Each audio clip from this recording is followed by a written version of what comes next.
আর বুদ্ধি করে কুড়ালটারে বড়টার কান্দে ঝুলাইয়া দিলেন, বড় মূর্তিটার কাঁধের মধ্যে ঝুলাই দিলেন। ঘটনাটা সুন্দর হয়েছে না? এখন কেমন যেন মনে হয় এটা কুপাইয়া দাঁড়ায় রয়েছে বাপের বেটার মতো। বড় পূজার শেষ, পূজার দিনক্ষণ শেষ। বিকেলবেলা পূজা মণ্ডপ থেকে সব এসে দেখে সর্বনাশ।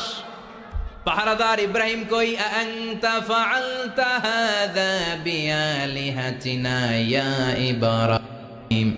ইব্রাহিম সর্বনাশ কে কইছে? তুই কইছত নি? কই আইনো বড়টাই কইছে, ওইটারে জিজ্ঞেস করো। বাল ফাআলাহু কাবীরুহুম হাযা ফাসআলুহুম ইন কানু ইয়ানতিকুন। কোরআন থেকে বলছে, আমি করি নাই। ওই দেখ কুড়ালটা কার কান্দে, বড়টার কান্দে, ওইটারে জিগা। সবাইকে খাইছে। সবাই বলে, ইব্রাহিম তুমি কি জানো না এগুলো কথা বলে না? সাইয়েদনা ইব্রাহিম বলে, যে এটা কথা কয় না ওইটার পূজা করস কেন?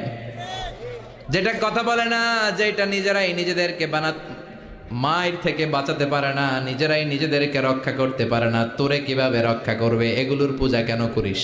ফাবুহিতাল্লাযী কাফার। কারো কোনো জবাব নাই, লা জবাব। সবাইকে, ইব্রাহিম তুই বড্ড বেড়ে গিয়েছিস, তোরে নমরুদের কাছে নেওয়া হবে। রশি দিয়ে পেঁচিয়ে নমরুদের কাছে নেওয়া হলো। নমরুদের নাম শুনছেন? শোনেন নাই বোধহয়?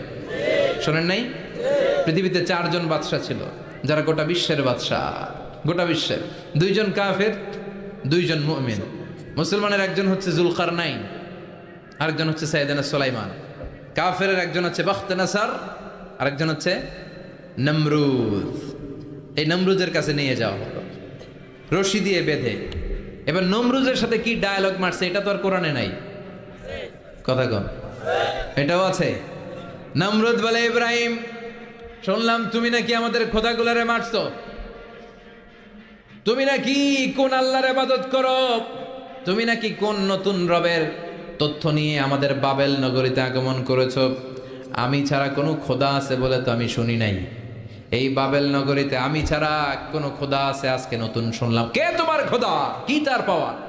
এবার ডায়ালগ মারা শুরু করলেন সাইয়েদনা ইব্রাহিম। সাইয়েদনা ইব্রাহিম বললেন, রব্বি আল্লাযী ইউহয়ী ওয়া ইউমীত। আমার রব এমন রব যিনি জীবন দেয় আবার মরণও দেয়। জীবন দেয় কে? মরণ দেয় কে? নমরুদ বলে, তাই তোমার আল্লাহ জীবন দেয় মরণ দেয়? আনা উহয়ী ওয়া উমীত। এবার নমরুদ ডায়ালগ মারতেছে, খালি ডায়ালগ। আনা উহয়ী ওয়া উমীত, আমিও তো জীবন দেই, আমিও তো মরণ দেই। সাইয়েদনা ইব্রাহিম বললেন, তুমিও যদি আমার আল্লাহর মতো জীবন দাও মরণ দাও তাইলে দেখাও। নমরুদ জেলখানা থেকে 2 জন ফাঁসির আসামিকে ধরে আনলো।